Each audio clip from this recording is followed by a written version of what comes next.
Thank you. Right up top here. Yes. Hi, I was just wondering, I think I read something about there was some legal issues, but are we ever going to see Clarice Starling at all, or? We're gonna try every season. We ask them, and the first season and the second season they were like, they were like it was no, it was an annoyed no, and then the third season they were like, well, not this year, but ask us again next year. They like the show. They like the show, and they see that the show is, giving life to the material again. It's got interest. Yeah, let's go right down here. Yeah. Hi. So you mentioned Molly in passing in an interview, and we were just wondering how she might fit in, if she would potentially have any interactions with Hannibal ever, like just speak to her. We absolutely are going to be seeing Molly and that relationship, so that will absolutely happen in the third season. All right.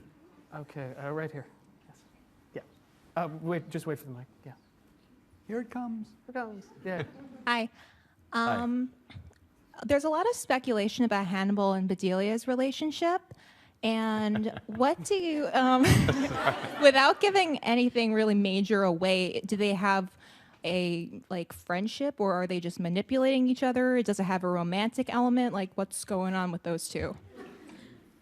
Well, again, we cannot say too much, but all I can say is that it's a very healthy relationship.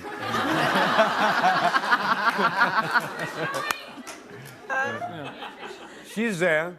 It was a surprise to a lot of you, even to me, not to Hannibal. And why is she there? What kind of control do I have, or what kind of person is she? And that is obviously what we're going to explore the next couple of episodes. And, but hopefully, as always, we're not going to give the whole truth away. There's something enigmatic about not knowing everything. If we knew exactly why Hannibal did what he's doing, or that was a specific reason when he was a kid, it wouldn't be the same. There's something about, we love the term, the fallen angel, because it scares the shit out of us. At the same time, we embrace it because it's something we don't understand, but it fascinates us. And if we get a banal explanation for the whole thing, it falls apart. And I think that hopefully that's the same reason why we're going to see Hannibal and Bedelia, but we're going to give you as much as we want. We're going to do two more, and then we have something special to do. So right here, yes. Hi. I'll try to be quick. It's great to be here, and I was traumatized for about 3 days after the final episode of season 2. Very traumatized by that, and but it was great. I guess my question is, as a writer myself, sometimes I'll be with a character, and the character will do something that I didn't expect. It's almost like it's got its own personality and it's going along. As a writer, can you pinpoint one area where you just felt like whatever character that you were riding along with just kind of took a left turn? You're like, oh, where are we going here? And as an actor, Mass, if there was a place where, as you were acting out the scene or reading the script, where you felt that Hannibal would go this way, and you were like, well, that's an interesting route to take, because as a writer, I feel that sometimes where the character just kind of goes, and I'm following, like, where are you going, where are you going? And so I thought I'd ask that question. Well, it's interesting because I think when twists in a story are oftentimes mathematical, because you can sort of go like, okay, I have to divide that and subtract something from it and add another thing to it, and then we get the movement in the story.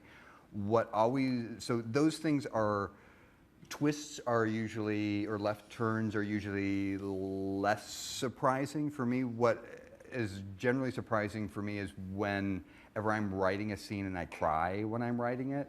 Like, I cry when I write for Gina Torres, because I just imagine what she'll do, and I cried when I thought about Hannibal's betrayal, and we had several conversations, Maz and I, about that whole scene about I let you see me, and the heartbreak that he had, and I just thought, Will is such a dick. So it's interesting to get into. Yeah, it's his fault. But those things are surprising because we're not supposed to have sympathy for the devil, but when, and a lot of those scenes are fueled by the conversations that we all have, and this cast is very vocal and involved with their characters and have lots of ideas, and they almost always end up in the show, and their feedback always makes things better. So I remember specifically that last scene with Hugh and Maz and the whole betrayal, and it was heartbreaking talking to both Hugh and Maz about how each of them felt from their character's perspective, and then being able to pour their own emotion and ideas into the scene was very satisfying, and that surprised me because being fueled by sources other than my own imagination, I was being fueled by theirs. And final question, right up there in the corner. Yes. Hi, Brian. I was really curious. I know that you have a fairly, you have a plan, a 7-season plan, I believe. It's getting shorter. Oh, okay. All right. Well, I guess that answers part of my question. I was wondering, how often do you find that you have to deviate from that plan? How malleable is that? We deviated a little bit from the plan for the 3rd season because originally it was going to be the season where Hannibal was abroad, and then as we sort of started breaking that story out, we realized, okay, in order to make that last entire season, we're going to have to tread water for episodes, and that's sort of if we have 13 episodes, we have no business treading water. So I thought, like, well, let's wrap Red Dragon into the 3rd season and then actually do a Red Dragon miniseries.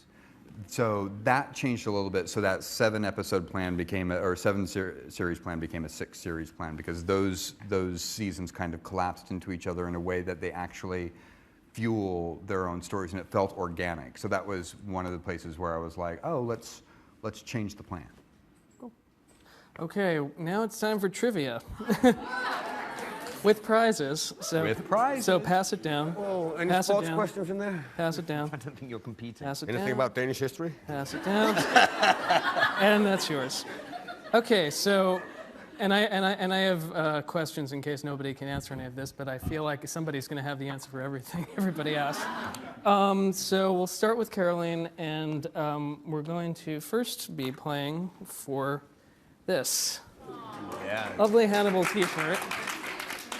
Ask away. All right. Dr. Chilton tells Alana and Hannibal that Romans used to kill what creatures just to eat their tongues? Right over here. Flamingos. Yep. You got it. I forgot that one too. Okay, next we're going to play for Season 1 DVD signed by the cast. Lawrence's turn. How does Hannibal describe the aroma of Will's aftershave? I saw that hand shoot up right there. Yeah. Just wait for the mic to come into you. It smells like something with a ship on the bottle. Told you. I didn't even know that. You didn't even... Okay, what is the name of the fiction? No, I can't say it. Sorry. Hang on here. We're playing for the Hannibal Season 2 DVD. Signed. In that case, different question. What is the name of the patient that Miriam last goes to see Hannibal about? Oh my God. Okay, we got a woman up there. Bring the mic. Okay, it's coming around. That one? It will get there. Yes, right there. Yeah. Jeremy Olmsted? Perfecto. Yeah. There we go. That was a hard one. That was a hard one. Yeah. Oh, He was Swedish, I it's a remember. signed poster. Right? Yeah. Signed poster for. It's the Mondo poster? I don't know, but Yeah. hey, there could be nothing in here. It could be the big dumbass. But this is not one of our normal posters, right? This is That's gotta be a those special. amazing Mondo posters Yes, right. that they did. Beautiful. Yes. Okay. Go ahead. Where in Minnesota is Garrett Jacob Hobbs's cabin located? I saw your hand go up. So wait. Tick, tick, tick, tick, tick. There we go. Is it Bloomington? It's not. Oh, okay, we got to do another. So over here. Yes. Is it Hibbing? It's not. Oh, all right. The next one will right be here in Eton. front. Right here in front. if you get it wrong this time. Is it Duluth? No, it's I'll not. give you a hint. Adams Family Values Campsite. Right.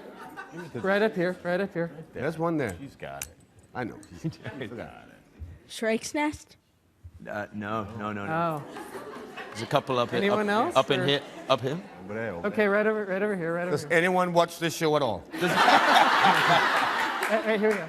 What is Chippewa Falls? There we go.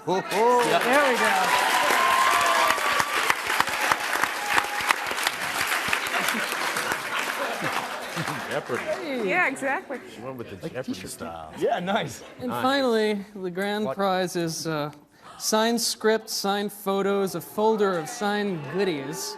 So, Brian, go for it. Name the 4 victims whose human remains are found on Will's fishing lures. Oof, that's tough. I saw your hand go. Okay, bring. That is crazy. Was it Abigail Hobbs? No. Or Lost story. Anyone else? I see up the, yes, that lady. Right. Yes. I wouldn't. Yeah, it's you. Yeah. Hi, I'm from China. I love you guys. And Mr. Dancy, you're so fancy. Thank you. Sorry. I love you. I love you a lot. Sorry, what's the question? Name the 4 victims whose human remains are found on Will's fishing lures. Okay. Oh, God. All right. No, he's not. All right, I'm sorry. Can I have a hint? 5. It's 4 people. No? Okay. The lady next to 4 you. hints. Yeah, try. Can I get 4 hints? Okay. Cassie Boyle, Marissa Scher, Donald Sutcliffe, and George Imagine. Ding, ding, ding,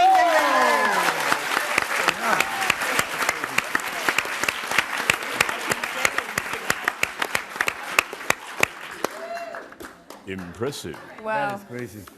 Most impressive. Any final words to the Fanables before we close out? Thank you all so Thank you much for watching. for supporting the show. Thank you.